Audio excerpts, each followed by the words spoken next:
കൊടുവായൂർ ആൽത്തറ ശ്രീ വിനായക ക്ഷേത്രത്തിൽ ചിങ്ങം 1-ാം തീയതി വിവിധ ക്ഷേത്ര ചടങ്ങുകളോടെ ആനയൂട്ട് നടത്തി. പ്രത്യക്ഷ മഹാഗണപതി ഹോമം, ഗജപൂജ, ആനയൂട്ട് എന്നിവ ഭക്തി നിർഭരമായി നടന്നു. ചടങ്ങിൽ മുഖ്യാതിഥിയായി ക്ഷേത്രം തന്ത്രി ചിറ്റൂർ തെക്കേ ഗ്രാമം അമ്പി ഗുരുക്കൾ സന്നിഹിതനായി. ക്ഷേത്രത്തിലെ പ്രധാന ചടങ്ങുകൾക്ക് തന്ത്രി ആശീർവാദം നൽകി.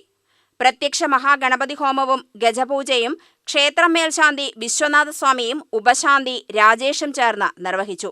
ഗണപതി ഭഗവാന്റെ അനുഗ്രഹത്തിനും ക്ഷേത്രത്തിന്റെയും ഭക്തജനങ്ങളുടെയും ഐശ്വര്യത്തിനും സമാധാനത്തിനുമായി പ്രത്യേക പ്രാർത്ഥനകളും പൂജകളും നടന്നു.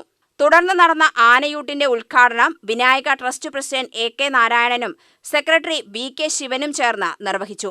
ഭക്തജനങ്ങളുടെ സാന്നിധ്യത്തിൽ ആനയ്ക്ക് പ്രത്യേക പൂജകളും നിവേദ്യങ്ങളും അർപ്പിച്ചുകൊണ്ടായിരുന്നു ആനയൂട്ട് നടത്തിയത്. ചടങ്ങുകളിൽ ക്ഷേത്ര ഭാരവാഹികളും ട്രസ്റ്റ് അംഗങ്ങളും ഭക്തജനങ്ങളും നാട്ടുകാരും ഉൾപ്പെടെ നിരവധി പേർ പങ്കെടുത്തു.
ക്ഷേത്രാന്തരീക്ഷം ഭക്തിസാന്ദ്രമായി.